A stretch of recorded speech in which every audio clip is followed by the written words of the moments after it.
Good morning बच्चा लोग, कैसे हैं आप सभी? शानदार, बेहतरीन और जबरदस्त होंगे। आज की क्लास में आप सभी का स्वागत है भाई। और बताओ कैसा है संडे तुम्हारा? अभी तो उठे ही हैं, चलो देख रहे हैं। देखो, आज संडे की क्लास है और मैंने बताया था तुम्हें संडे के दिन अपन क्या कर रहे होंगे, रिवीजन कर रहे होंगे। क्या कर रहे होंगे? रिवीजन। अब रिवीजन किस चीज का? देखो, हमने पहले चैप्टर को पढ़ लिया था, उसमें से जो जो क्वेश्चन बनते हैं नए नए जो भी बनेंगे, हमने वो सारी चीजों के मतलब हमने डिस्कस किए हैं। ठीक है, मैं यहाँ पे लेके आया हूँ और अपन क्या करेंगे, एक एक करके उनको पढ़ रहे होंगे। ठीक है, देखो मैंने इसमें एबेसेडे वाले क्वेश्चन भी लिए हैं। ठीक है, एबेसेडे वाले क्वेश्चन के अलावा मैंने उसमें निबंधात्मक जो भी सारे क्वेश्चन है उस सारे तरीके के क्वेश्चन मैंने लिए हुए हैं। ठीक है बेटा, अब देखो हम जो चैप्टर अभी अभी सारा चैप्टर स्टार्ट कर रहे हैं। ठीक है, अब देखो मैंने इसमें क्या लिए हैं, वो क्वेश्चंस है जो तुम्हारी किताब में नहीं है, लेकिन मतलब तुम्हारी किताब में सीधे क्वेश्चंस नहीं है, लेकिन उनसे क्वेश्चंस बनने वाले जो क्वेश्चन है, ठीक है, अंदर के जो क्वेश्चन है वो सारे मैंने लिए हैं। किताब के क्वेश्चन मैंने तुम्हें सारे करा दिए थे, पीछे वाले क्वेश्चन करा दिए थे, बीच में आ रहे थे जो सारे करा दिए थे। अब ये वाले कौन से हैं? ये मैंने खुद ने बनाया कि भाई ये मतलब जैसे ये बनाए हुए हैं। ठीक है, ये बनाए हुए हैं और मैंने कहीं से लिए हुए भी हैं। ठीक है, मैंने जहां जहां से मुझे लगा कि हाँ ये क्वेश्चन काम के हैं, मैंने लिए भी हैं और मैंने उनको एडजस्ट भी किया है। ठीक है, देखो अब इसमें क्या है, इस चैप्टर को अपन पढ़ रहे होंगे। पहला चैप्टर देखो अपना हो चुका है। अगर किसी को ये लगता है कि 16 क्लास से हो गई है, लेकिन तुम इन चीजों में देखोगे कि 16 क्लासों में मैंने भाई लिखाया बहुत कम है। ठीक है, तो मैं लिखाया बहुत कम है और समझाने पे ज्यादा जोर दिया मैंने कि तुम्हारे समझ में आए। जिसने डेली रेगुलर क्लास ली है ना बेटा, उसको कोई दिक्कत नहीं आने वाली, इस बात की गारंटी है। ठीक है, अब देखो मैंने धीरे धीरे क्यों पढ़ाता हूँ, मैं धीरे धीरे इसलिए पढ़ाता हूँ ताकि हर बच्चा समझ सके। अगर कोई ये समझ रहा है ना कि भाई मैं कमजोर हूं, मेरी समझ में नहीं आएगा, ये है वो है, तो इस चीज को दिमाग से निकाल देना। मैं पहले ही जीरो लेवल से पढ़ा रहा हूँ। किस लेवल से पढ़ा रहा हूँ बेटा? जीरो लेवल से, ताकि सबके समझ में आए। और कोई चीज समझ में नहीं आती तो आप बताएंगे भैया ना, कमेंट कर दिया करो। ठीक है, कमेंट कर दिया करो और हम भाई मैं हम सारी चीज़ों को देखते हैं तुम्हारे। ठीक है, अभी हम ऑनलाइन टेस्ट भी लाने की कोशिश कर रहे हैं, जिसमें हम क्या करेंगे, देखो अभी शॉर्ट्स भी चल जाएंगे। शॉर्ट्स में कैसे, जैसे भाई हर जैसे ये चैप्टर मान लो इसके 5 क्वेश्चंस आ गए, तो एक शॉर्ट में 5 क्वेश्चंस में थोड़ा सा डिस्क्राइब, भाई 1 मिनट में 5 क्वेश्चंस हो जाएंगे, कोई बड़ी बात नहीं है। ठीक है, तो उनको लाने का कोई ट्राई कर रहे हैं। ऑनलाइन टेस्ट लाने का भी प्रयास कर रहे हैं भाई, जैसे ऑनलाइन मतलब जैसे तुम अपनी कॉपी में हम क्वेश्चंस देंगे, आप क्वेश्चंस को लिखोगे, लिखने के बाद में आप उनकी फोटो खींच के और हमारे ग्रुप में डालोगे। अपना जो ग्रुप होगा, हम सभी का जो ग्रुप होगा ना बेटा, उसमें तुम डालोगे। डालने के बाद में हम क्या करेंगे, उनका एनालिसिस करेंगे, भाई इसमें यहाँ पे कमी है, यहाँ पे इतने नंबर मिलने चाहिए थे और इतने मिले हैं। हम वहाँ पे बताएंगे बेटा यहाँ पे आपने गलती की है। देखो आपको मैं बता रहा हूँ कि देखो अभी काम चल रहा है भैया ना, अभी मैं परफेक्ट तरीके से नहीं कह रहा, लेकिन ये है कि अभी काम चल रहा है। ठीक है, अभी हम लगे हुए हैं। ठीक है, ये वाली सुविधा और करके भाई देखो तुम्हें मैं मतलब मैं बता रहा हूँ ना, आपको इतनी सुविधा अगर कोई सी भी कोचिंग, कोई सी भी मतलब यूट्यूब पे या कहीं पे भी मिल जाए ना, उसकी बात की गारंटी है। फ्री में इतना कंटेंट दूंगा, फ्री में इतनी चीजें दूंगा ना, तुम मान जाओगे कि हाँ यार मजा आ गया। ठीक है, ऑब्जेक्टिव क्वेश्चन से लेकर थ्योरेटिकल सारे प्रश्न, सारे तरीके के जितने भी बनते हैं वो पूरी लिखित में प्रैक्टिस की। भाई इतने घंटे में आपको पेपर करना है, क्या तुम ऐसा भी मतलब हम ये भी देखेंगे क्या इतनी देर में तुम पेपर को कवर कर पा रहे हो कि नहीं कर पा रहे? क्या तुम्हारी लिखने में स्पीड कम है?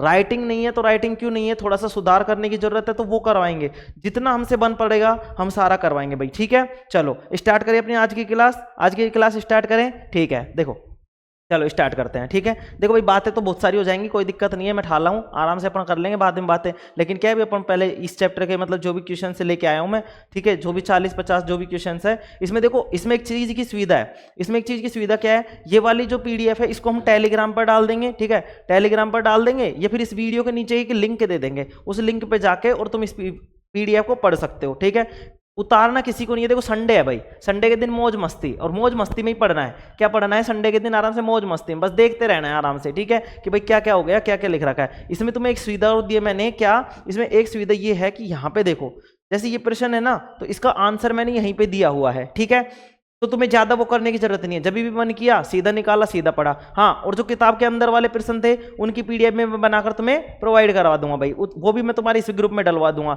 जो क्वेश्चंस वाली PDF थी 2022, 23, 24 वाली, वो भी मैं इसी पे डलवा दूंगा। ठीक है, ठीक है भाई, चलो देखते हैं कैसे मिलेगी वो। हम जब मैं डलवा दूंगा तो उसके बाद में बात कर लेंगे। अभी अपन को क्या है, आज ओनली संडे है, रिलैक्स रहना है मस्त तरीके से। लोड तो लेना ही नहीं है, बिल्कुल लोड नहीं लेना, थोड़ा थोड़ा पढ़ना है, अच्छे तरीके से पढ़ना है। एग्जाम तक ना भाई बूंद बूंद से घड़ा भर जाएगा अपना। ठीक है, चलो करें स्टार्ट, चलो करते हैं। अब कोई यूं कहता है गुरुजी आप ऐसे क्यों रहते हो? ऐसे नहीं रहता भाई मैं, ऐसे रहूं क्या? ऐसे नहीं रह सकता। तो चलो देखते हैं। ठीक है, चलो स्टार्ट करें भाई आज की क्लास। देखो भाई पहला चैप्टर है क्लास 10 साइंस चैप्टर 1 क्वेश्चंस रासायनिक अभिक्रिया एवं समीकरण। ये है वस्तुनिष्ठ प्रश्न। वस्तुनिष्ठ प्रश्न का मतलब जिसमें ऑब्जेक्ट मतलब एब सैदा वाले आते हैं। ठीक है, आवाज क्लियर है सभी को? सभी को आवाज क्लियर है भाई? सभी को आवाज क्लियर है? चलो देखो पहला प्रश्न देखते हैं बेटा।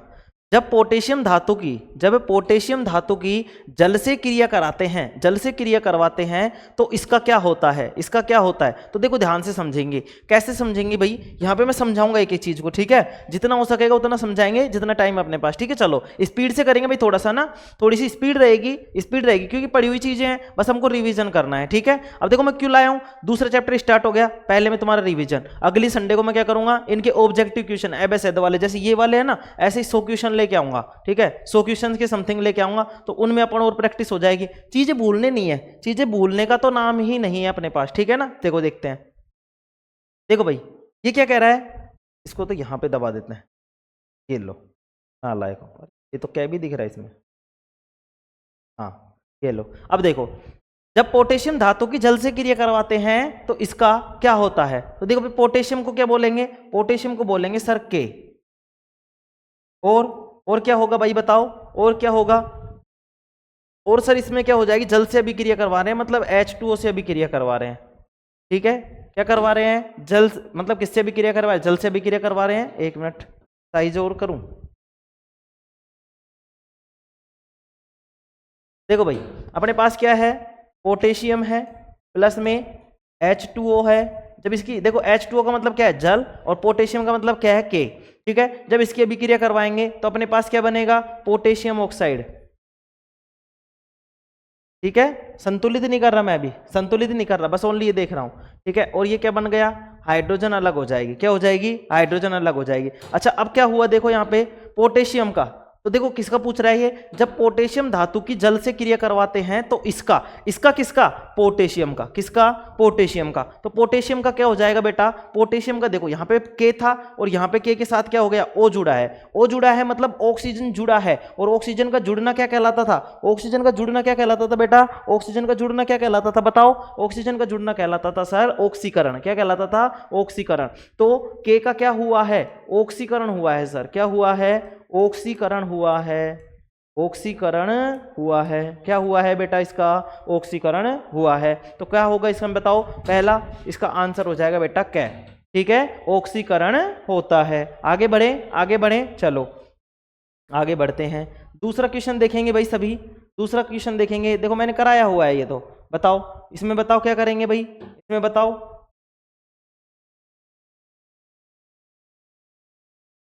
हाँ ये सही जुगाड़ लगा मुझे, इसमें छुपा भी सकते हैं ना उत्तर को। हाँ चलो देखो, श्याम श्वेत फोटोग्राफी में किस यौगिक का प्रयोग होता है, या ये किस यौगिक का प्रयोग करते हैं?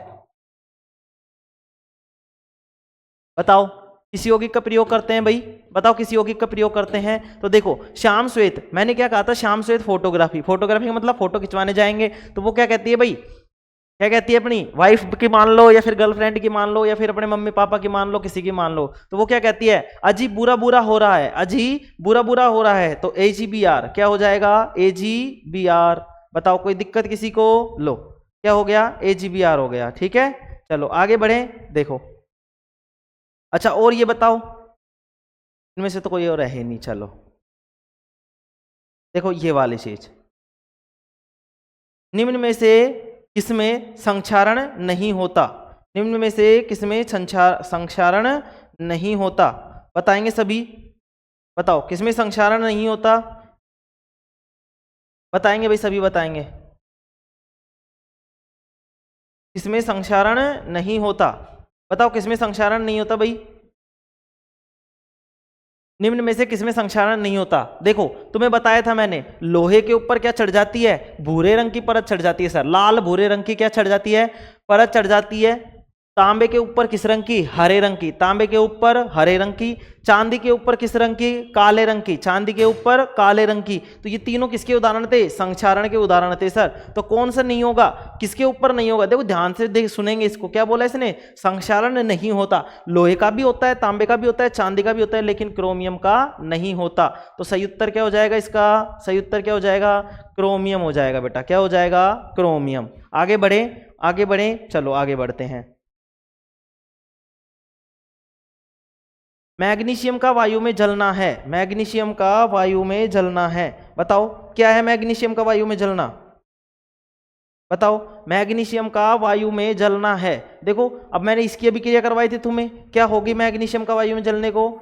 मैग्नीशियम को बोलेंगे Mg और इसकी अभिक्रिया करवाएंगे O2 से, तो ये बनेगा मैग्नीशियम ऑक्साइड MgO। क्या बनेगा? MgO, magnesium oxide. क्या बनेगा? Magnesium oxide. अच्छा अब ये बताओ इसका क्या हुआ है? देखो Mg था, मैग्नीशियम का वायु में जलना है, तो मैग्नीशियम जब वायु में जलेगा तो यहाँ पे देखो भाई मैग्नीशियम के साथ क्या आ गया? O आ गया। क्या आ गया? O आ गया सर। क्या आ गया? O आ गया। अगर O आ गया बेटा, अगर O आ गया, अगर O आ गया, O जुड़ गया, तो ऑक्सीजन के जुड़ने को क्या कहते हैं? ऑक्सीकरण कहते हैं। तो मैग्नीशियम का क्या हुआ है यहाँ पे? ऑक्सीकरण हुआ है सर। क्या हुआ है? ऑक्सीकरण हुआ है। तो मैग्नीशियम का जलना क्या है? ऑक्सीकरण है। क्यों? क्योंकि मैग्नीशियम को जलने के लिए ऑक्सीजन की जरूरत पड़ेगी, और जब ऑक्सीजन जुड़ेगी तो वो बनाएगी मैग्नीशियम ऑक्साइड, और मैग्नीशियम ऑक्साइड का मतलब मैग्नीशियम का क्या हो गया? ऑक्सीकरण हो गया बेटा। क्या हो गया? ऑक्सीकरण। तो उत्तर कौन सा हो जाएगा इसका?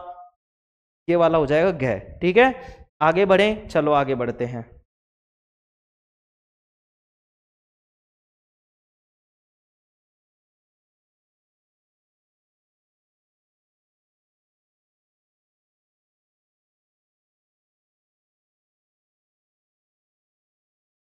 देखो भाई इसमें थोड़ा सा दिख रहा है तुम्हें, इसमें यहाँ पे दिख रहा है? चलो चलो प्रश्न को ऐसे पढ़ लेते हैं, फिर बाद में स्कोर बड़ा वो कर लेंगे छोटा। देखो AgNO3 के विलयन में NaCl का विलयन मिलाने पर, AgNO3 के विलयन AgNO3 के विलयन में NaCl विलयन मिलाने पर किस पदार्थ का श्वेत अवशेप बनता है? बताओ किसका बनता है? बताओ, चलो देखते हैं। देखो देखो भाई यहाँ पे क्या है? यहाँ पे अपने पास सर AgNO3, AgNO3, ठीक है, किसका विलयन मिलाते हैं? NaCl का। ठीक है, तो क्या बन जाएगा? बताओ क्या बन जाएगा? AgCl, AgCl प्लस में NaNO3, NaNO3। देखो मैंने तुम्हें बताया था सर, आपने कैसे कर दिया? मैंने तुम्हें बताया था इसका तो शुरू वाला ले लेना, इसका एंड वाला ले लेना, इसका लास्ट वाला लोगे तो इसका शुरू वाला लेंगे। ठीक है, पहले जो लिखा जाता है वो प्लस वाली चीज को लिखी जाती है।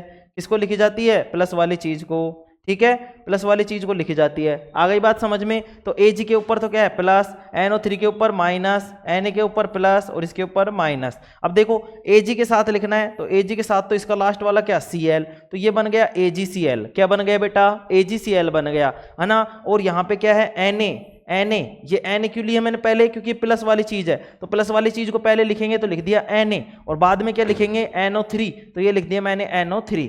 ठीक है, कोई दिक्कत इसमें नहीं है। तो क्या बनेगा अपने पास? बताओ, श्वेत अवशेप बनता है, और श्वेत अवशेप क्या बनेगा? सिल्वर क्लोराइड, मतलब AgCl। तो क्या हो जाएगा इसका आंसर? बताओ, इसका आंसर हो जाएगा सर, क्या हो जाएगा? बताओ, ख हो जाएगा।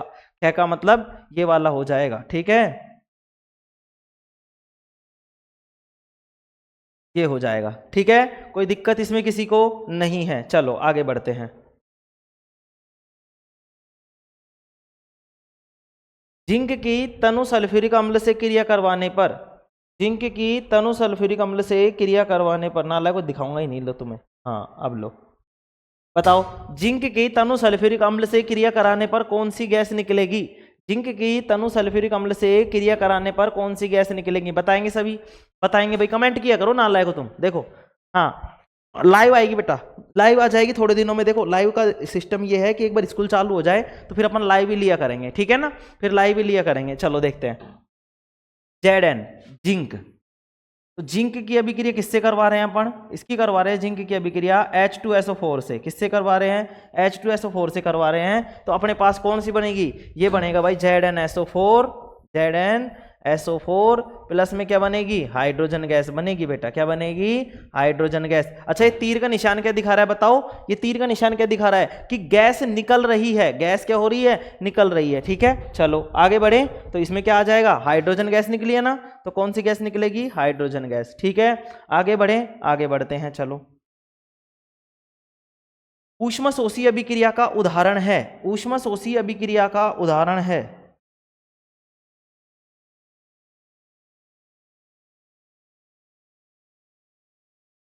चलो, ऊष्मशोषी अभिक्रिया का उदाहरण है, बताओ ऊष्मशोषी अभिक्रिया का उदाहरण कौन सा है?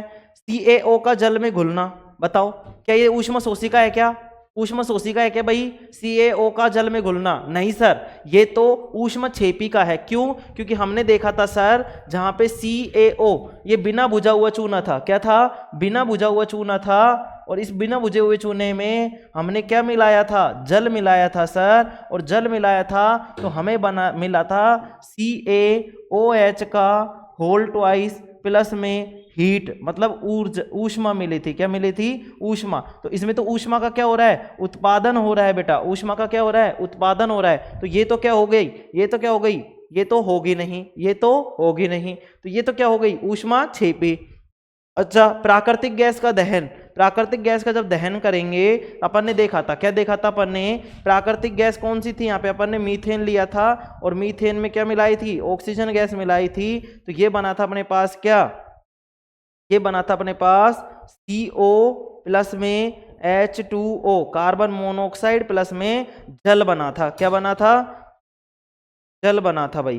ठीक है, इसको CO मतलब CO2 बनेगी, यहाँ से CO2 बनेगी तो 2 और 2 4, तो यहाँ पे कितना हो जाएगा? ये 2 और 2 4, और इस तरीके से। ठीक है, तो इसमें भी क्या बनती भाई? इसमें क्या बनी? इसमें भी क्या बनेगी हमारे पास? इसमें भी क्या बनेगी बताओ? जब हम जलाते हैं किसी चीज को तो हमें ऊष्मा क्या होती है? मिलती है। प्राकृतिक गैस का दहन का मतलब है जब हम गैस को जलाएंगे, जब हम गैस को जलाएंगे तो हमें क्या मिलेगी? ऊष्मा मिलेगी या ऊष्मा देगी? बताओ भाई, हम ऊष्मा देंगे या वो ऊष्मा देगी? बताओ, गैस ऊष्मा देगी या कौन देगा ऊष्मा? बताओ भाई, बताओ। बताएंगे सभी? बताओ जल्दी बताओ, है? बताओ सर, गैस हमको ऊष्मा मिलेगी। अगर ऊष्मा मिलेगी ना बेटा, तो ये कौन सी हो जाएगी? ऊष्मक्षेपी। ये भी कौन सी हो जाएगी? ऊष्मक्षेपी। उपरोक्त तो सभी नहीं। तो ये वाला प्रश्न, ये वाला ऑप्शन गलत, सॉरी ये वाला ऑप्शन गलत, ये वाला ऑप्शन गलत। तो अब यही बचा CaCO का CaO में चयन।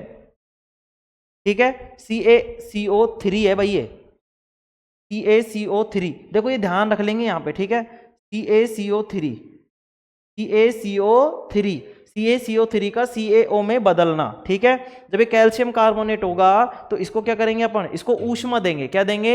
ऊष्मा देंगे। अगर इसको ऊष्मा देंगे बेटा, देखो कैल्शियम कार्बोनेट का मतलब क्या हो जाएगा? जो मतलब हमने कैल्शियम कार्बोनेट बनाया, अब उसको हम अगर गर्म करेंगे, गर्म करेंगे तो बेटा वो किस में बदल जाएगा? कैल्शियम ऑक्साइड में बदल जाएगा। किस में बदल जाएगा? कैल्शियम ऑक्साइड में बदल जाएगा। कैल्शियम ऑक्साइड में अगर बदल जाएगा तो ये हमने ऊष्मा दी है, इसलिए ये कैसी है? ऊष्मशोषी अभिक्रिया है। तो इसका उत्तर क्या हो जाएगा बताओ? इसका उत्तर सर ये हो जाएगा है।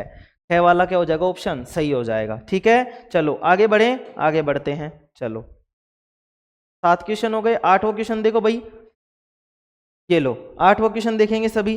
बताओ इसमें क्या हो रहा है, क्या नहीं हो रहा?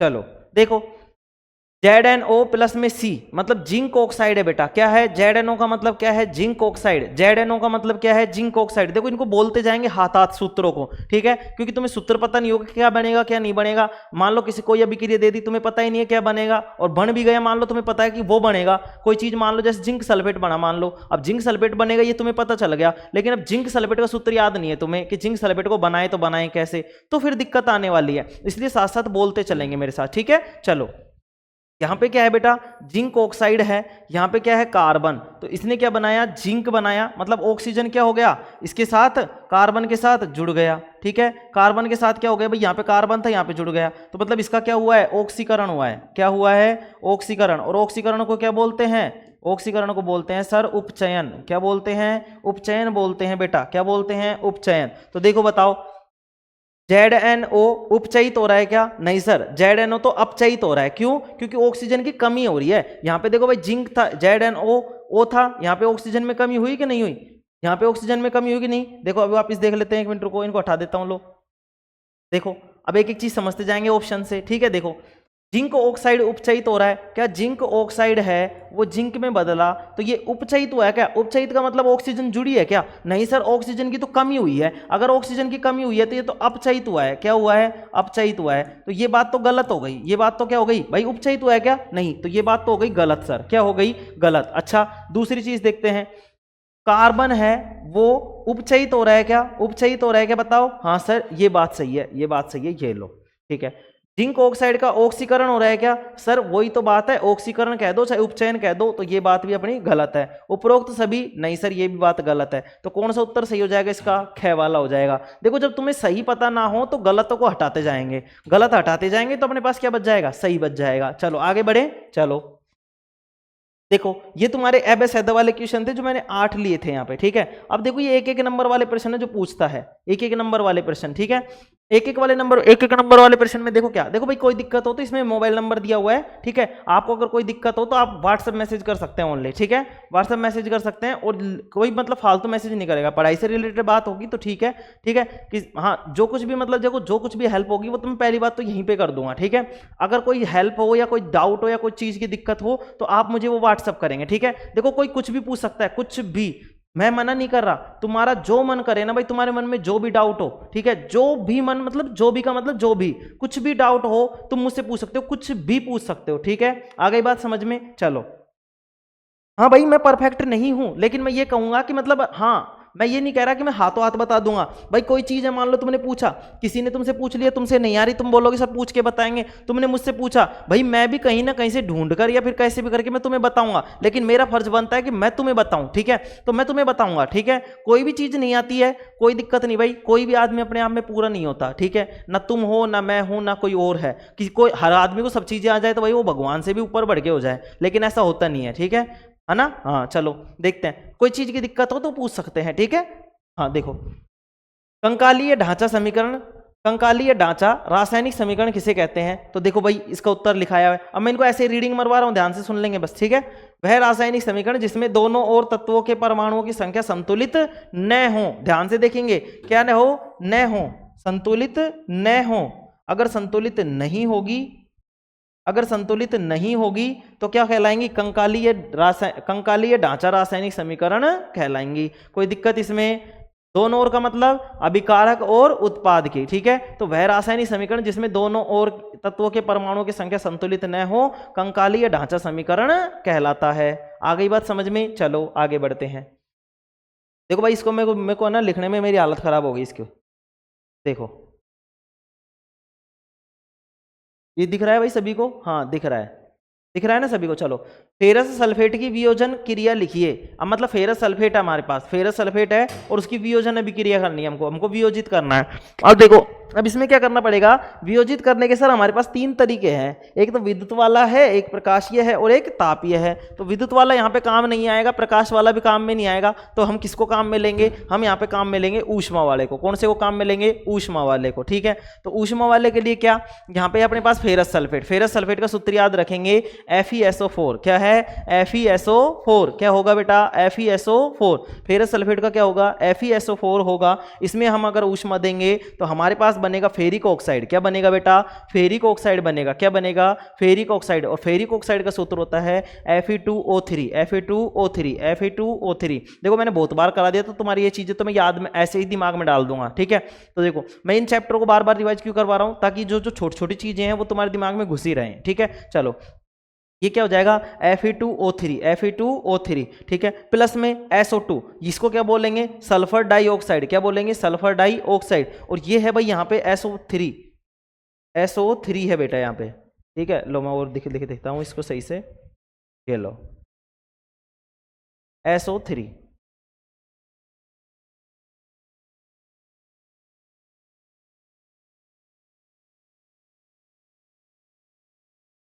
SO3, ठीक है। ये क्या है भाई? SO3 है, ये SO2 है, ठीक है। सल्फर डाइऑक्साइड, ये सल्फर ट्राइऑक्साइड, ये क्या है? सल्फर ट्राइऑक्साइड, ये क्या है? फेरिक ऑक्साइड, ठीक है। तो ये इसकी क्या हो गई? वियोजन अभिक्रिया। वियोजन अभिक्रिया मतलब इसको तोड़ा है हमने, किसको? फेरस सल्फेट को। जब फेरस सल्फेट टूटता है तो क्या बनाता है? फेरिक ऑक्साइड बनाता है। क्या बनाता है? Ferric oxide. अब एक चीज और याद रखेंगे, मैंने बताया था जहां जहां पे सल्फेट लगता है वहां पे होता है थोथा। क्या होता है? थोथा, ठीक है। तो ये क्या है? Ferrous sulphate. फेरस सल्फेट का मतलब अब देखो यहाँ पे जो होता है ना बेटा ये फेरस सल्फेट, ये कैसे रंग का होता है? हरा होता है। कैसा होता है? हरा। कैसा होता है? हरा। जब ये टूट जाता है तो हल्का क्या बन जाता है? सफेद टाइप में बन जाता है। ध्यान रख लेंगे कैसे बन जाता है? सफेद बन जाता है बेटा। कैसा बन जाता है? सफेद, ठीक है। हरा होता है, जब ये टूट जाता है तो कैसा बन जाता है? सफेद बन जाता है। कैसा बन जाता है? सफेद।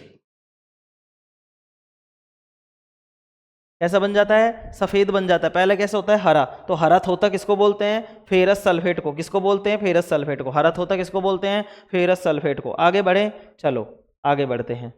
निम्नलिखित रासायनिक समीकरण को संतुलित रूप में लिखिए। देखो भाई यहाँ पे क्या थी, ये इसने समीकरण दिया है PbNO3 का होल ट्वाइस, PbNO3 का होल ट्वाइस। ये लेड नाइट्रेट का सूत्र होता है बेटा। किसका सूत्र होता है, लेड नाइट्रेट का। तो लेड नाइट्रेट का सूत्र क्या होता है, PbNO3 का होल ट्वाइस, PbNO3 का होल ट्वाइस। होल ट्वाइस का मतलब तो समझ में आ गया ना, ब्रैकेट के बाहर अगर पूरे को मान लो PbNO3 लिखा हुआ है, PbNO3, 3 कहाँ पे, इसके नीचे। अगर PbNO3 लिखा हुआ है और उसको हमको क्या करना है, उसके पूरे के अगर दो से गुणा करना है तो उसके नीचे लगाते हैं अपन 2। क्या लगाते हैं, 2। तो इसको बोलते हैं होल ट्वाइस, होल ट्वाइस।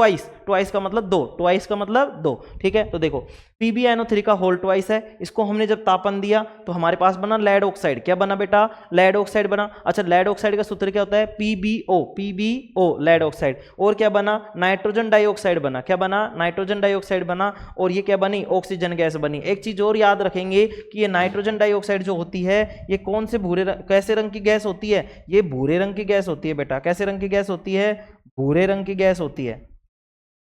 ये सारी चीजें मैंने लिखवा दी थी भैया ना, भूरे रंग की गैस होती है बेटा। कैसी गैस होती है, भूरे रंग की गैस होती है। कैसी गैस होती है, भूरे रंग की गैस होती है। ठीक है, चलो आगे देखते हैं भाई इसका उत्तर। देखो ये इसने दी थी, इसको संतुलित करना था अपन को। ठीक है, अब देखो इसको संतुलित करना था तो देखो यहाँ पे करके दिखाता हूँ तुम्हें।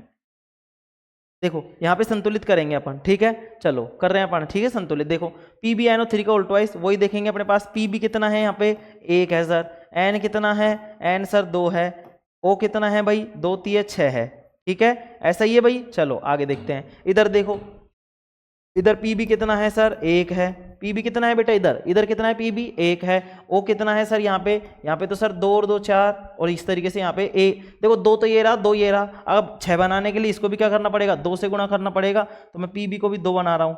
Pb इधर कितना है भाई, ये मान लो अपने पास कितना है, 2 है। O कितना हो गया यहाँ पे, 2 और 2 4 और 2 6 हो गया। ठीक है, और N कितना है, N अभी यहाँ पे कितना है बेटा, यहाँ पे कितना है, अभी यहाँ पे N 1 ही है। N कितना है, 1 ही है। और N कितना बनाना पड़ेगा हमको, 2 बनाना पड़ेगा। क्या बनाना पड़ेगा, 2 बनाना पड़ेगा। अगर 2 बनाना पड़ेगा अपन को तो देखो क्या करना पड़ेगा बताओ, 2 बनाना पड़ेगा तो एक चीज करेंगे अपन। क्या करेंगे कि अगर इसको 2 से गुणा करें, क्योंकि Pb को 2 बना दिया अपन ने। Pb को क्या बना दिया, 2 बना दिया। Pb को क्या बना दिया, 2 बना दिया। अगर Pb को 2 बना दिया, अगर Pb को देखो तो और कलर लेके कोई दूसरा नहीं रहने दो। देखो Pb को 2 बना दिया तो N कितना हो गया, 2। और O कितना हो गया, O की गणना करेंगे भाई। कितना हो गया, 2 3 6, 6 दूनी 12। अब देखो यहाँ पे तो है कितना भाई अपने पास, यहाँ पे तो 2 है, 2। और यहाँ पे अगर क्या कर दूं, तो 4 कर दूं तो कितना हो जाएगा, 4 दूनी 8, 4 दूनी 8 और 2 10 और 2 12। ठीक है भाई, देखो 4 दूनी 8 तो ये हो जाएगा, 4 दूनी 8 तो ये हो जाएगा 8O। देखो 8O तो यहाँ पे 2 ये रहे 10 और 2 ये रहे 12। हो गए कि नहीं हो गए, O 12 हो गए। तो यहाँ पे O लिख रहा हूं मैं कितने, 12। N कितना हो जाएगा भाई, N यहाँ पे हो जाएगा 4। N कितना हो जाएगा, 4। और यहाँ पे भी N कितना हो जाएगा भाई, 4 हो जाएगा। Pb तो कितना है, Pb कितना है यहाँ पे देखो बताओ।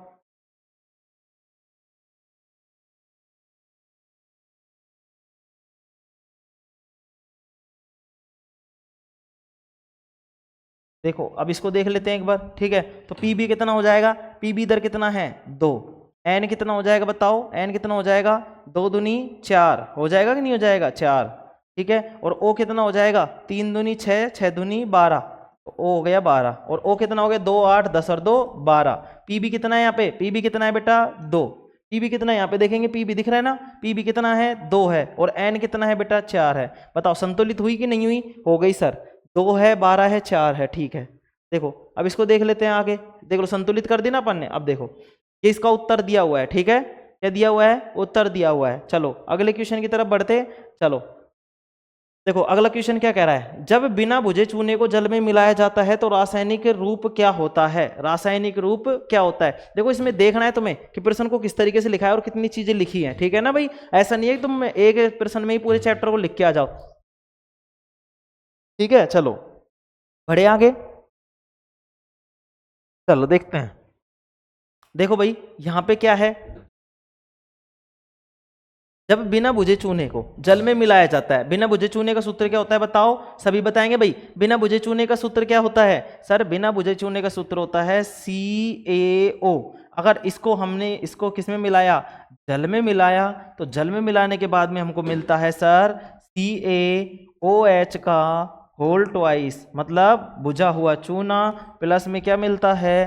प्लस में मिलती है हमें ऊष्मा। क्या मिलती है?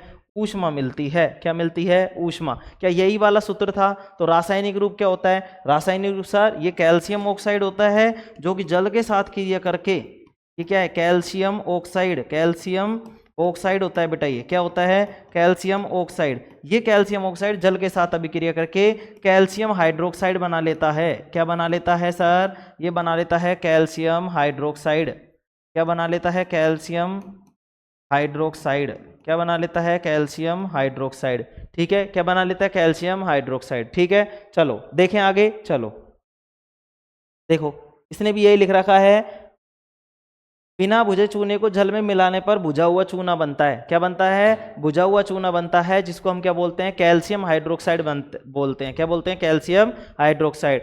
देखो इसने क्या लिखा है? कैल्शियम ऑक्साइड जो सॉलिड अवस्था में होता है, एस क्या होता है? सॉलिड, एल का मतलब लिक्विड, एकू के मतलब एक्वस मतलब जलीय विलयन। ठीक है, और ये क्या बनती है? ऊष्मा। तो ये क्या है? कैल्शियम ऑक्साइड है, मतलब बुझा हुआ चूना है, मतलब सॉरी बिना बुझा चूना। इसमें जब जल को मिलाया तो चूना बुझ जाएगा और हमको क्या मिलेगी? ऊष्मा मिलेगी। क्या मिलेगी? ऊष्मा। चलो आगे देखो, पांचवा प्रश्न, किसी रासायनिक समीकरण का संतुलन किस आधार पर किया जाता है? ठीक है, प्रश्न क्या है भाई? किसी रासायनिक समीकरण का संतुलन किस आधार पर किया जाता है? अब तुम्हें मान लो ये प्रश्न ऐसे पूछ लेता तुमसे, मान लो, तो तुम क्या करते? तुम्हें कुछ भी नहीं पता कि सर इसमें हमने तो पढ़ाई नहीं, किसी रासायनिक समीकरण का संतुलन किस आधार पर किया जाता है, इसने क्या पूछ लिया पता नहीं। तुम इसमें क्या क्या लिखने लग जाते कि इसमें हम बाएं पक्ष को दाएं पक्ष को बराबर करते हैं, ये करते हैं, वो करते हैं, अभिकारकों के परमाणु के कुल द्रव्यमान इसके बराबर होता है, ये होता है, वो होता है। लेकिन इसने पूछा क्या है वो समझेंगे, किसी रासायनिक समीकरण का संतुलन किस आधार पर किया जाता है, मतलब करते क्यों हैं, क्यों करते हैं, किस आधार पे करते हैं? क्या तुम द्रव्यमान मतलब किसी और मतलब संवेग संरक्षण के नियम के आधार पर करते हो क्या? संवेग ऊर्जा संरक्षण के नियम के सिद्धांत पर करते हो क्या? नहीं सर। तो किसके सिद्धांत पर करते हो, किसके आधार पर करते हो? हम करते हैं बेटा द्रव्यमान संरक्षण के आधार पर। किस पर करते हैं? द्रव्यमान संरक्षण के आधार पर करते हैं। देखो, किसी भी रासायनिक समीकरण का संतुलन, किसी भी रासायनिक समीकरण का संतुलन द्रव्यमान संरक्षण के नियम के आधार पर किया जाता है। किस पर किया जाता है? किसी भी रासायनिक समीकरण को जो संतुलन होता है उसको हम किसके आधार पर करते हैं? द्रव्यमान संरक्षण के नियम के आधार पर करते हैं। किस पर करते हैं? द्रव्यमान संरक्षण के नियम के आधार पर करते हैं। ठीक है, चलो अब देखेंगे आगे, देखेंगे भाई आगे। ठीक है, आगे देखेंगे, आगे देखे भाई, आगे देखे। चलो, नालायक को गर्मी बहुत विशेष पड़ रही है। ठीक है, चलो देखो, ठीक है आगे देखते हैं। चिप्स बनाने वाले चिप्स की थैली में कौन सी गैस युक्त कर देते हैं? ठीक है, में कौन सी गैस युक्त कर देते हैं? युक्त का मतलब होता है जोड़ देते हैं या उसमें डाल देते हैं, ताकि चिप्स का उपचयन ना हो। देखो भाई, तुम्हें ये तो पता है कि चिप्स की थैलियों में मतलब बना एक गैस भरी जाती है जिसके कारण उपचयन नहीं होता। इसने वो सारी चीजें तो दे दी, लेकिन वो गैस का नाम पूछ लिया। कैसे पूछ लिया? कि चिप्स बनाने वाले चिप्स की थैली में कौन सी गैस युक्त कर देते हैं, है ना, ताकि चिप्स का उपचयन न हो सके। तो उत्तर क्या हो जाएगा अपने पास? Nitrogen gas. कौन सी गैस हो जाएगी? Nitrogen gas. ये बात मैंने तुम्हें बता रखी है भाई कि नाइट्रोजन गैस क्यों लेते हैं, क्योंकि ये अक्रिय गैस होती है। क्या होती है? अक्रिय गैस। तुम बोलोगे सर आर्गन भी होती है, हाइड्रोजन भी होती है। बेटा तुम ये देखो, वायुमंडल में सबसे ज्यादा कौन सी गैस उपलब्ध है? नाइट्रोजन। तो जो जितनी मात्रा में मिलेगी, जो अधिक मात्रा होगी, तुमने अब उसमें पढ़ा होगा ना, मतलब कौन सी आती हो तुम्हारे आर्थिक विकास की समझ, तुम्हारी किताब चलती है ना आर्थिक विकास की समझ, 9वीं में चलती होगी, 10वीं में चलती होगी। आर्थिक विकास की समझ में मतलब जितनी ज़्यादा अपने पास क्या होगा? उत्पाद होगा। उत्पादन जितना ज़्यादा, तो उसकी लागत मतलब उसकी जो कॉस्ट होगी, मतलब उसकी जो दर होगी वो क्या होगी? कम। मतलब भाई किसी के पास मान लो ज़्यादा पैसा है, मतलब ज़्यादा सामान है, तो वो क्या करेगा? सस्ते में देगा। अगर कोई कम मान लो आदमी लेने वाले, तो मान लो 50 आदमी है और हमारे पास माल पड़ा है 200-300 का, अब 50 लेने वाले, हर महीने 50 ही उठती हैं और 200-300 का है, तो तुम क्या करोगे? सस्ते में बेचोगे कि भाई सारी बिक जाए, बिकेंगे कि नहीं? तो ऐसे इसका सिस्टम है कि भाई नाइट्रोजन गैस है, सस्ते में मिल जाएगी। सस्ते में मिल जाए क्यों? क्योंकि इसकी मात्रा क्या है? ज़्यादा। अब ज़्यादा मात्रा में है तो आसानी से मिल जाती है, सस्ती मिल जाती है, इसलिए हम इसको भर देते हैं। ठीक है, तो कौन सी गैस है? Nitrogen gas. और दूसरी बात क्या? अक्रिय गैस है बेटा। कौन सी गैस है? अक्रिय। अक्रिय का मतलब जो क्रिया नहीं करती। ठीक है, चलो आगे देखते हैं। किसी रासायनिक अभिक्रिया में उत्प्रेरक की क्या भूमिका होती है? अच्छा बताओ। अब देखो, मैंने तुम्हें उत्प्रेरक लिखाया था, परिभाषा लिखाई थी ना मैंने उत्प्रेरक की। अब देखो उत्प्रेरक से प्रश्न बनाया मैंने, किसी रासायनिक अभिक्रिया में उत्प्रेरक की क्या भूमिका होती है बताओ। अब जैसे ये प्रश्न पूछ लिया, अब तुम कहो गुरु जी ये तो हमने पढ़ा ही नहीं था, किताब में तो था ही नहीं, आपने किताब के अंदर के भी करा दिए थे, बाहर का भी करा दिए थे, लेकिन बेटा मैंने उत्प्रेरक की परिभाषा तो लिखाई है ना। तो देखो अब इसमें क्या होगा, देखो उत्तर देखो ये रहा। उत्प्रेरक किसी भी रासायनिक अभिक्रिया की गति को तीव्र या मंद कर देते हैं, परंतु स्वयं क्या रहते हैं, अपरिवर्तित रहते हैं। परंतु स्वयं क्या रहते हैं, अपरिवर्तित रहते हैं, मतलब उनमें कोई चेंज नहीं आता, उत्प्रेरक में कोई चेंज नहीं आता, ठीक है, उत्प्रेरक में कोई चेंज नहीं आता, ठीक है। मंद कर देने वाले को मंदक कहते हैं और गति को तीव्र कर देने वाले को क्या कहते हैं, उत्प्रेरक। तो उत्प्रेरक या मंदक किसी भी रासायनिक अभिक्रिया की गति को तीव्र या मंद कर सकते हैं, परंतु स्वयं क्या रहते हैं, अपरिवर्तित रहते हैं। अगर मान लो इसी की जगह वो दे देता, क्या दे देता, किसी भी रासायनिक अभिक्रिया में उत्प्रेरक व मंदक की क्या भूमिका होती है, उत्प्रेरक व मंदक की क्या भूमिका होती है, तो भी यही आंसर लिखना था। उत्प्रेरक या मंदक किसी भी रासायनिक अभिक्रिया की गति को तीव्र या मंद कर सकते हैं, परंतु स्वयं अपरिवर्तित रहते हैं। कोई दिक्कत इसमें, कोई दिक्कत नहीं है। चलो आगे देखो, रासायनिक अभिक्रिया किसे कहते हैं। देखो अब ये प्रश्न कहाँ है, तुम्हारी किताब में है क्या, रासायनिक अभिक्रिया किसे कहते हैं, नहीं है सर, तो मैंने भी बनाए हैं, ठीक है। तो देखो अब इसमें लिखेंगे रासायनिक अभिक्रिया किसे कहते हैं, ठीक है, रासायनिक अभिक्रिया किसे कहते हैं। तो क्या किसे कहते हैं भाई बताओ, कि रासायनिक अभिक्रिया किसे कहते हैं, किसी एक या एक से अधिक पदार्थ का दूसरे पदार्थ में बदलना, किसी एक या एक से अधिक पदार्थ का दूसरे पदार्थ में बदलना जिसका संगठन तथा गुण भिन्न हो, संगठन तथा गुण क्या हो, भिन्न हो, ठीक है। मैंने बताया था ना तुम्हें कि या तो एक पदार्थ बनाएगा, एक से अधिक पदार्थ बनाएगा, और कैसा बनाएगा, भिन्न गुणों वाला, क्या बनाएगा, भिन्न गुणों वाला बनाएगा। कैसा बनाएगा, भिन्न गुण, कौन से गुण होंगे उसके, भिन्न गुण होंगे, ठीक है। तो किसी एक या अधिक पदार्थ का, किसी एक या एक से अधिक पदार्थ का दूसरे पदार्थ में बदलना जिसका संगठन तथा गुण भिन्न हो, क्या कहलाता है, रासायनिक अभिक्रिया कहलाता है, ठीक है। चलो आगे देखो, किसी रासायनिक अभिक्रिया में या किसी रासायनिक समीकरण में अभिकारकों तथा उत्पादों की भौतिक अवस्थाओं को किन संकेतों द्वारा दर्शाया जाता है, ठीक है। अब जैसे ये प्रश्न भी तुम्हारी किताब में नहीं है, लेकिन मैंने लिखवाया है, तुम्हें लिखवाया है कि नहीं लिखवाया। तो देखो रासायनिक समीकरण में अभिकारकों तथा उत्पादों के गैस, द्रव, जलीय तथा ठोस अवस्थाओं को क्रमशः, देखो गैस को किससे, G से, द्रव को किससे, L से, जलीय को AQ से तथा ठोस को S से प्रदर्शित करते हैं, दर्शाया जाता है। क्यों बताया, देखो ये प्रश्न क्यों करा रहा हूं मैं, पहली बात तो ये समझेंगे, ये इसलिए ताकि मैंने नोट्स तो करा दिए तुम्हें, लेकिन उन नोट्सों से प्रश्न कैसे बनता है, तुम्हारी समझ बढ़ाने के लिए, तुम्हारे दिमाग को और थोड़ा सा खोलने के लिए, कि प्रश्न इस तरीके से बनता है और इस तरीके से हमें हैंडल करना होता है। ऐसा नहीं कि अपन ने जो लिखाया यूं क्यों मिल जाए, बेटा ये साइंस है, ये साइंस है, विज्ञान है। यहाँ पे मतलब जो लिखाते हैं ना उस तरीके से, मतलब उसमें लैंग्वेज में चेंज करता है बेटा थोड़ा सा, ठीक है। तो उस चीज से अपन को सतर्क रहना है, ठीक है, उस चीज को अपन को समझना है और फिर एग्जामिनर की खोपड़ी में छेद कर देना है, ठीक है। चलो आगे देखते हैं। अवक्षेपण अभिक्रिया का एक उदाहरण लिखिए। अवक्षेपण अभिक्रिया का मतलब जो अवक्षेप बनाती हो। तो देखो यहाँ पे एक अभिक्रिया ली है हमने, कौन सी ली है ये बताओ, ये किसका सूत्र है बताओ, मैं भी याद करा रहा था तुम्हें, PbNO3 का होल ट्वाइस, बताओ किसका सूत्र है, बताएंगे सभी किसका सूत्र है ये था हमारे था लेड नाइट्रेट का, किसका था, लेड नाइट्रेट का, और इसका सूत्र क्या होता है, PbNO3 का होल ट्वाइस, PbNO3 का होल ट्वाइस होता है, लेड नाइट्रेट का सूत्र होता है, किसका सूत्र होता है, लेड नाइट्रेट का। जब इसमें क्या करते हैं अपन, अच्छा अब ये बताओ Ki क्या है, Ki का मतलब है बेटा पोटेशियम आयोडाइड, क्या है, पोटेशियम आयोडाइड, क्या है, पोटेशियम आयोडाइड, ठीक है। तो जब इसकी अभिक्रिया करवाई तो हमारे पास बना लेड आयोडाइड, क्या बना, लेड आयोडाइड बना, क्या बना, लेड आयोडाइड, क्या बना है बेटा, लेड आयोडाइड। और ये लेड आयोडाइड किस कलर का बना है, ये लेड आयोडाइड किस कलर का बना है बताओ, किस कलर का बना है, येलो, मतलब ये पीले रंग का बनेगा, किस रंग का बनेगा, पीले रंग का। कैसे रंग का बनेगा ये, पीले रंग का, पीले रंग का बनेगा बेटा, कैसा बनेगा, पीले रंग का बनेगा, ठीक है। कैसे रंग का बनेगा, पीले रंग का, कोई दिक्कत इसमें नहीं है। चलो ये क्या है भाई, देखो इसमें तीर का निशान यूं दिखा रखा है ना, नीचे नीचे दिखाने का मतलब है पैंदे में बैठ जाएगा। पैंदे में कौन बैठता है, जो जल में नहीं घुलता, जल में घुलनशील नहीं होता। अब कौन सी चीज घुलनशील नहीं होती, कौन सी चीज घुलनशील नहीं होती सर, अवक्षेप नहीं होता। अवक्षेप क्या होता है सर, वही पदार्थ होते हैं जो जल में घुलनशील नहीं होते, अभिक्रिया के दौरान जो बनते हैं कोई काम के नहीं होते। इसमें क्या हो जाता है, नीचे बैठ जाते हैं पैंदे में, ठीक है, जल में घुलते तो है नहीं, तो इनको क्या बोलते हैं, अवक्षेप बोलते हैं।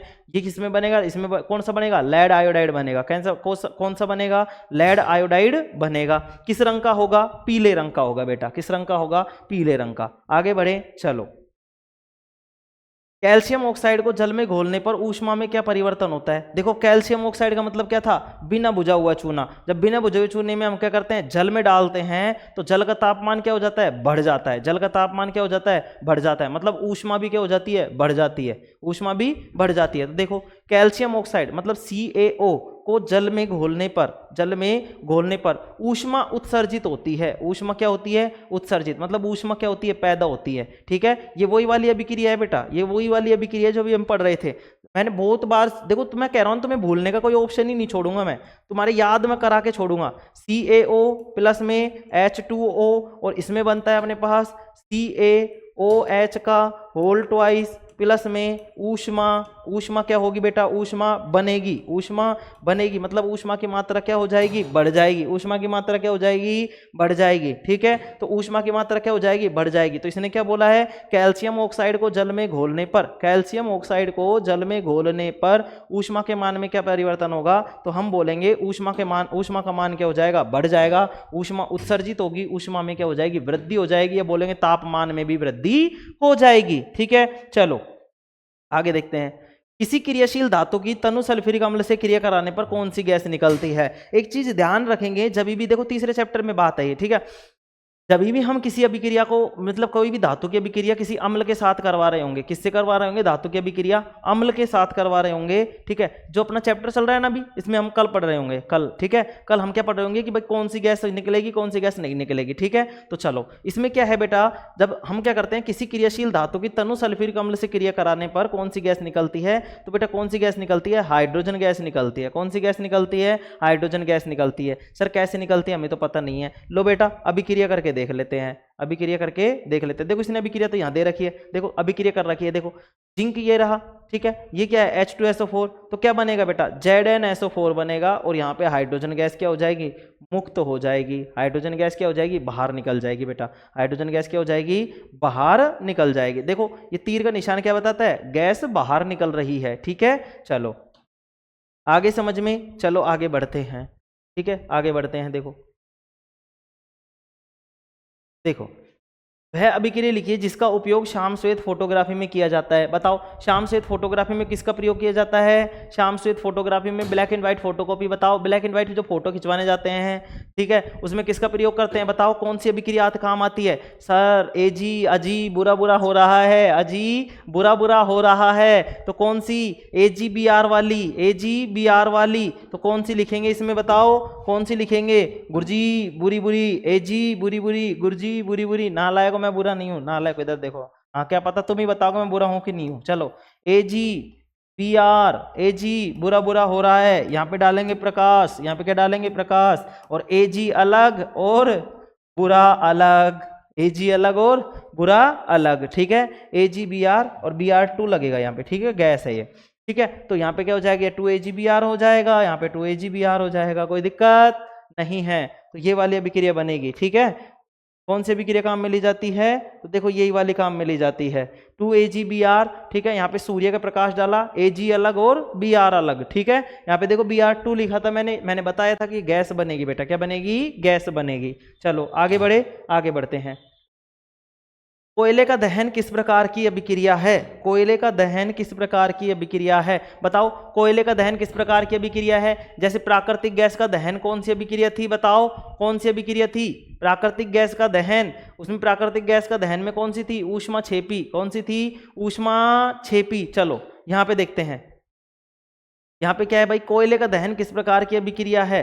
कोयले का दहन मैंने बताया था, कोयला क्या एक तरीके का कार्बन है, जब ऑक्सीजन से क्रिया करेगा तो कार्बन डाइऑक्साइड गैस बनाएगा बेटा, क्या बनाएगा, कार्बन डाइऑक्साइड। तो कौन कौन सी अभिक्रिया हुई है, सर एक तो संयोजन अभिक्रिया हुई है, क्या हुई है, संयोजन अभिक्रिया। और दूसरी चीज ये देखेंगे सर, यहाँ पे संयोजन अभिक्रिया तो हुई है, संयोजन अभिक्रिया तो हुई है कि भाई संयोजन में मतलब कार्बन और ऑक्सीजन ये दोनों जुड़कर इन्होंने क्या बना लिया, कार्बन डाइऑक्साइड तो बना लिया। लेकिन एक चीज और देखेंगे सर कि यहाँ पे कार्बन है, उसमें ऑक्सीजन में क्या हुई है, वृद्धि, तो इसमें ऑक्सीकरण अभिक्रिया भी होगी, ऑक्सीकरण अभिक्रिया भी होगी। देखो बहुत सारे प्रश्न आए होंगे बेटा तुम्हारे, बहुत सारे प्रश्न आएंगे जिनमें क्या होंगी, एक से अधिक अभिक्रियाएं होंगी। हमें उन दोनों जो अभिक्रियाएं हैं वो सारी उसमें लिखनी है। ठीक है, जैसे मान लो अवक्षेप वाली आ गई और द्विविस्थापन की आ गई, तो द्विविस्थापन और अवक्षेप वाली दोनों को देखना है अपन को। ठीक है, चलो आगे बढ़े, चलो दोनों बतानी रहेंगी उसमें ना। तो देखो ये वाली देखो,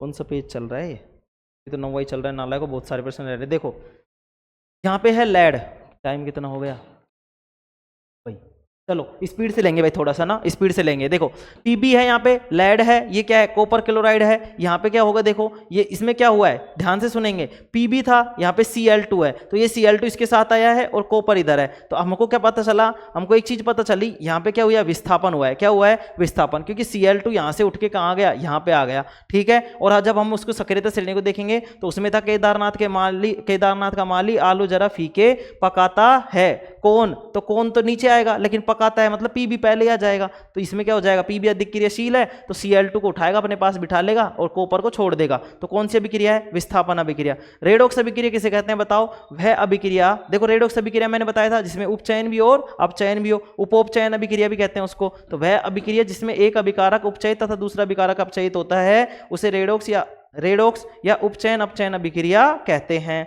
अच्छा, मैग्नीशियम रिबन को वायु में जलाने पर क्या बनता है बताओ, श्वेत अवक्षेप बनता है। किसका बनता है, मैग्नीशियम ऑक्साइड का। इसकी अभिक्रिया अपन ने लिख रखी थी कि नहीं लिख रखी थी बताओ, लिख रखी थी कि नहीं लिख रखी थी, लिख रखी थी। क्या लिख रखी थी, इसमें देखो यहाँ पे लिखा हुआ है, एक मिनट, श्वेत, देखो क्या बनता है, श्वेत मैग्नीशियम ऑक्साइड। अब देखो दूसरा प्रश्न, मैग्नीशियम रिबन को वायु में जलाने पर मैग्नीशियम ऑक्सीकृत उपचयित हो जाता है या अपचयित, मतलब उपचयित होता है या अपचयित। तो हमको पता है ऑक्सीजन की क्या होती है, वृद्धि, तो इसलिए क्या हो जाएगा, उपचयित हो जाएगा। तो मैग्नीशियम में ऑक्सीजन जोड़ेंगे तो क्या बन जाएगा, MgO बन जाएगा, मैग्नीशियम ऑक्साइड बन जाएगा। और क्या होता है, ये उपचयित होता है बेटा, क्या होता है, उपचयित। देखो अगला प्रश्न देखो, CH4 प्लस में O2 CO2 प्लस हाइड्रोजन का संतुलित समीकरण लिखिए। अब ये CH4 क्या होता है, मेथेन, मतलब प्राकृतिक गैस का दहन, प्राकृतिक गैस के दहन वाली क्या है, ये अभिक्रिया है, ठीक है। तो इसका संतुलित समीकरण करना है। तो देखो यहाँ पे CH कितना है, 4, H कितना है यहाँ पे, 2 है ना भाई। तो हम क्या करेंगे, हम यहाँ पे बताओ क्या करेंगे, 2 से गुणा करेंगे, क्योंकि हमको क्या बनाना है, H को 4 बनाना है। तो ये 2 से गुणा कर दिया,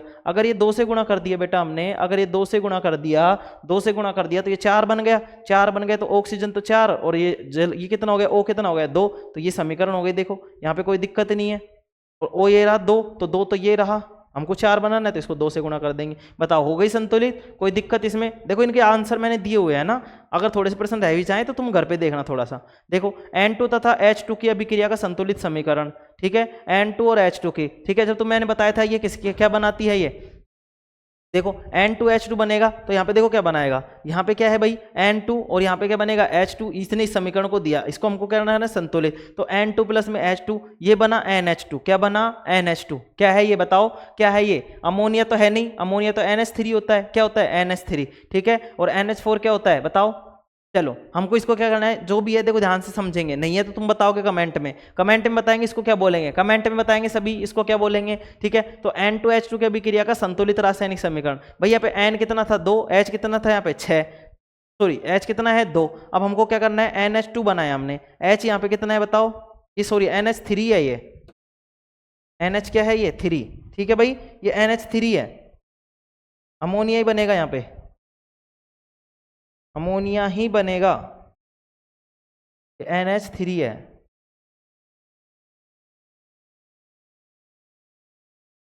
NH3,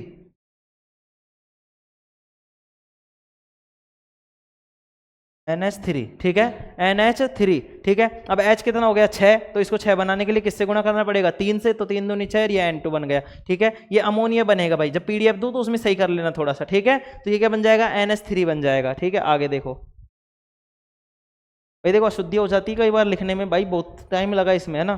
देखो निम्न अभिक्रिया के लिए संतुलित रासायनिक समीकरण लिखिए। सोडियम सल्फाइड को क्या बोलते हैं, देखो यहाँ पे लिख रखा है मैंने, Na2SO3, Na2SO3। सोडियम सल्फेट को Na2SO4, देखो ये सल्फाइट है तो 3 लगा है, SO3, अगर सल्फेट होता तो SO4 लगता, ठीक है।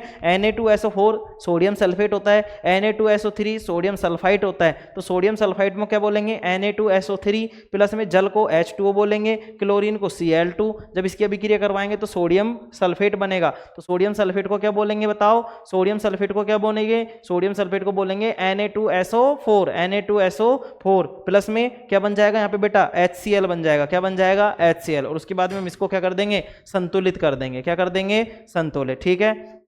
देखो आगे देखो, हल्के रंग के फेरस सल्फेट हल्के हरे रंग के, हल्के हरे रंग के फेरस सल्फेट के क्रिस्टलों को गर्म करने पर क्या होगा।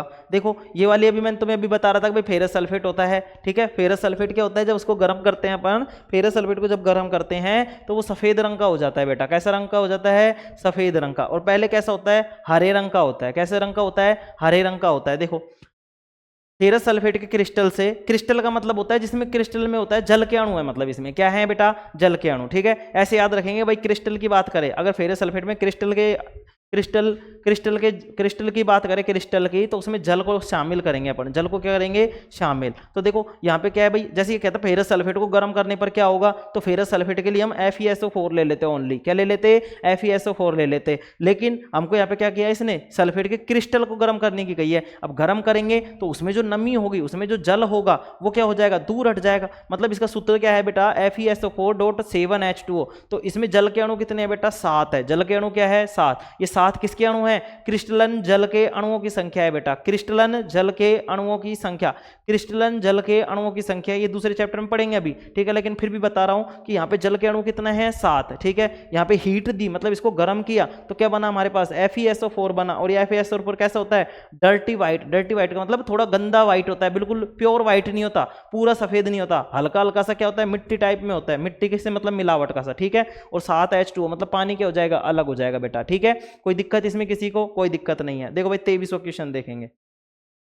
23वां क्वेश्चन देखो, कॉपर से अधिक सक्रिय 3 धातुओं के नाम बताओ। लिख देंगे, कैसे लिख देंगे, केदारनाथ का माली आलू जरा फीके पकाता है, फीके पकाता है, तो कोई भी लिख दोगे 3 धातुओं के नाम तो है ना। अब देखो इसमें लिख रखा है, क्या क्या लिख रखा है, फेरस, जिंक और मैग्नीशियम। फेरस, जिंक और मैग्नीशियम। फेरस का मतलब आयरन, जिंक का मतलब Zn और मैग्नीशियम का मतलब Mg, ठीक है। चलो अभिक्रिया H2SBr2, तो ये बना 2HBr प्लस S में किस पदार्थ का अपचयन हो रहा है, बताओ किस पदार्थ का अपचयन हो रहा है। सर यहाँ पे तो कुछ है ही नहीं, क्या देखेंगे भाई, क्या देखेंगे बताओ। तो हम ये देखेंगे कि यहाँ पे सर, यहाँ पे क्या है, H2S है। क्या है, H2S है सर, H2S है। क्या है बेटा, यहाँ पे H2S है। क्या है, H2S।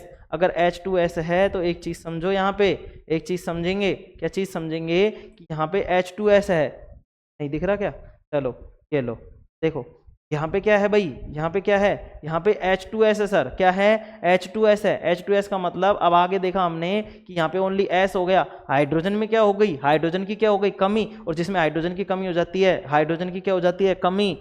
हाइड्रोजन की क्या हो जाती है, कमी, उसका हो जाता है उपचयन। क्या हो जाता है, उपचयन। अगर इसका उपचयन हो रहा है तो अपचयन किसका हो रहा है, इस HBr का। क्यों, क्योंकि इसमें हाइड्रोजन भी क्या हो रहा है, बढ़ रहा है। तो हाइड्रोजन की वृद्धि क्या होती है, अपचयन। हाइड्रोजन की वृद्धि क्या होती है बेटा, अपचयन होती है। हाइड्रोजन की वृद्धि और ऑक्सीजन की कमी, अगर ऑक्सीजन की कमी है तो क्या हो जाता है, अपचयन। ऑक्सीजन की कमी क्या कहलाती है, अपचयन। और हाइड्रोजन की वृद्धि भी क्या कहलाती है, अपचयन। आ गई बात समझ में, आ गई बात समझ में। हाइड्रोजन की वृद्धि, अपचयन, हाइड्रोजन की वृद्धि, अपचयन। तो देखो यहाँ पे Br था लेकिन H जुड़ा है, यहाँ पे क्या जुड़ा है, H। अगर H जुड़ा है तो ये क्या हो जाएगा, इसका अपचयन हो गया।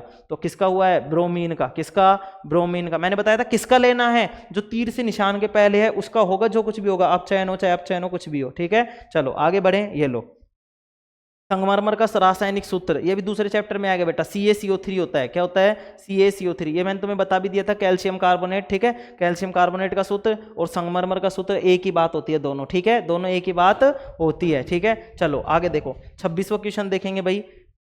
Zn, Pb तथा Cu की क्रियाशीलता का क्रम। अब देखो क्रियाशीलता का क्रम किससे, सक्रियता श्रेणी से। किससे, सक्रियता श्रेणी से। उसमें देख लेंगे अपन क्या क्या देखेंगे। हमने देखा था केदारनाथ का माली आलू जरा फीके पकाता है, कौन है जी, तो सबसे अधिक क्रियाशील कौन है, जिंक है यहाँ पे। फिर उसके बाद में लेड है, मतलब Pb है। और उसके बाद में क्या है, कॉपर है, ठीक है। आ गई बात समझ में। चलो आगे देखते हैं।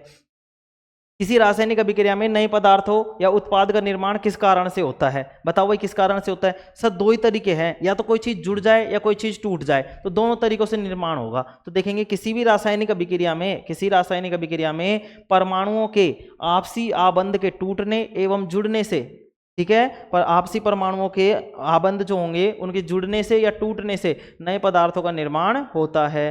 देखो अगला प्रश्न देखो, किन्हीं 3 धातुओं का नाम बताइए जिनमें संक्षारण होता है। तो मैंने तुम्हें 3 धातुएं लिखा रखी थी भाई। लोहे के ऊपर कैसे, भूरे रंग की परत, तांबे के ऊपर हरी और चांदी के ऊपर काली, ठीक है। चलो अब प्रश्न आ जाते हैं अपने पास लघु उत्तरात्मक, ठीक है, जो 2-2, 3-3 नंबर के आते हैं, 2-2 नंबर के आते हैं। संयोजन अभिक्रिया किसे कहते हैं? बिना बुझे चूने व जल की संयोजन अभिक्रिया लिखी है। तो संयोजन अभिक्रिया को क्या बोलते हैं? Combination reaction.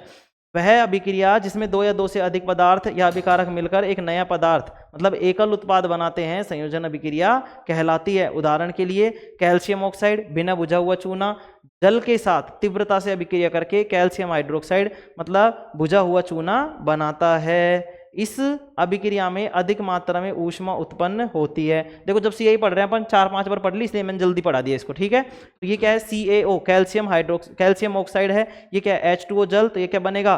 क्या बनेगा? कैल्शियम हाइड्रोक्साइड बुझा हुआ चूना प्लस में क्या बनेगी बेटा? हमारे पास ऊष्मा बनेगी, ठीक है। और ये जो बनी है, ये जो बना है कैल्शियम हाइड्रोक्साइड जो बना है, इसका प्रयोग कहाँ करते हैं हम? दीवारों पर सफेदी करने के लिए, ठीक है। आगे देखो, रेडॉक्स अभिक्रिया किसे कहते हैं? अभिक्रिया ZnO प्लस C और यहाँ पे ZnCO में किस पदार्थ का उपचयन एवं किस पदार्थ का अपचयन हो रहा है? तो रेडॉक्स अभिक्रिया वे अभिक्रियाएं होती हैं या ऐसी अभिक्रियाएं होती है जिनमें एक अभिकारक तो उपचयित हो रहा हो, दूसरा अभिकारक क्या हो रहा हो? एक अभिकारक उपचयित और दूसरा अभिकारक क्या हो रहा हो? अपचयित हो रहा हो। अपचयित और उपचयित हो रहे हो, ठीक है। एक तो उपचयित हो रहा हो, दूसरा अपचयित हो रहा हो, या पहला अपचयित और दूसरा उपचयित हो रहा हो, ठीक है। दोनों होंगे, ठीक है। या तो कोई सा भी उपचयित हो सकता है, कोई सा भी अपचयित हो सकता है। मतलब एक तो अपचयित हो रहा होगा, एक उपचयित होगा, तो उसको क्या बोलेंगे हम? रेडॉक्स अभिक्रिया बोलेंगे। तो देखो, रेडॉक्स अभिक्रिया ऐसी रासायनिक अभिक्रियाएं जिनमें एक अभिकारक उपचयित तथा दूसरा अभिकारक अपचयित होता है, अर्थात जिनमें उपचयन तथा अपचयन क्रिया एक साथ होती है, रेडॉक्स अभिक्रियाएं कहते हैं। प्रश्न में दी गई अभिक्रिया में Zn का अपचयन तथा C का उपचयन होता है, ठीक है भाई। देखो इसमें देख लेंगे एक बार, अब इसको चेक करोगे तुम। इसमें देखो, अब इसमें क्या है? कार्बन के साथ ऑक्सीजन जुड़ रहा है। कार्बन के साथ क्या जुड़ा है? ऑक्सीजन। तो कार्बन के साथ ऑक्सीजन में क्या हुई है? वृद्धि। कार्बन के साथ ऑक्सीजन में क्या हुई है? वृद्धि। अगर ऑक्सीजन में वृद्धि है तो इसका क्या हो रहा है? उपचयन हो रहा है बेटा। क्या हो रहा है? उपचयन। अगर इसका उपचयन हो रहा है तो इसका क्या हो रहा होगा? अपचयन हो रहा होगा। तो ZnO का अपचयन, ZnO का, एक मिनट, ZnO यहाँ पे बेटा एक चीज और लिखेंगे, ZnO का अपचयन हो रहा है, ठीक है।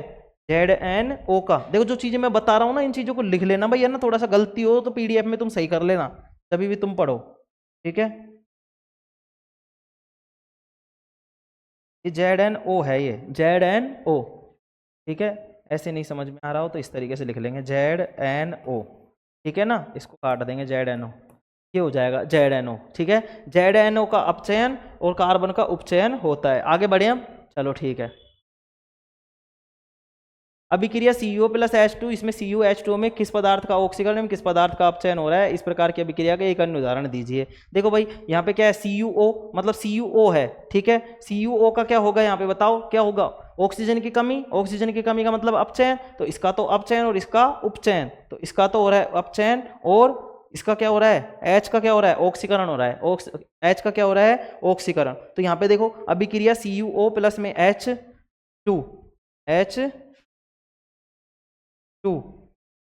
प्लस में Cu प्लस में H2O में, एक मिनट, देखो भाई पहली बार टाइप की थी H2O, ठीक है। इस अभिक्रिया में क्या हो रहा है भाई? देखो समझेंगे। देखो इस अभिक्रिया में क्या हो रहा है?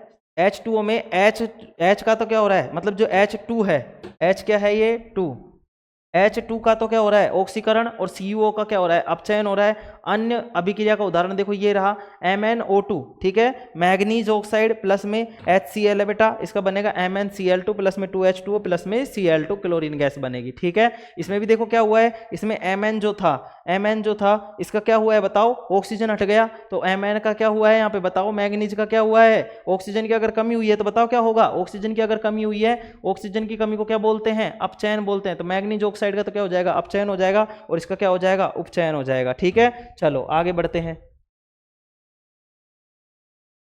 देखो, विस्थापन अभिक्रिया किसे कहते हैं? निम्न अभिक्रियाओं में A को पहचानिए और B, इसमें मतलब A को पहचानना है। तो Zn प्लस में CuSO4, तो क्या बनेगा? ZnSO4। तो A का नाम तो क्या हो जाएगा? ZnSO4 हो जाएगा, ठीक है। और कौन सी अभिक्रिया हो जाएगी इसमें? विस्थापन अभिक्रिया। दूसरा क्या है अपने पास? Na2SO4 प्लस में BaCl2, इसमें A का अब नाम बताना है, तो देखो क्या हो जाएगा? यहाँ से NaCl तो निकल गया ना भाई, तो ये Na गया और ये Cl गया, तो क्या बनेगा? BaSO4 बचेगा। तो A का नाम क्या हो जाएगा? BaSO4, ठीक है। चलो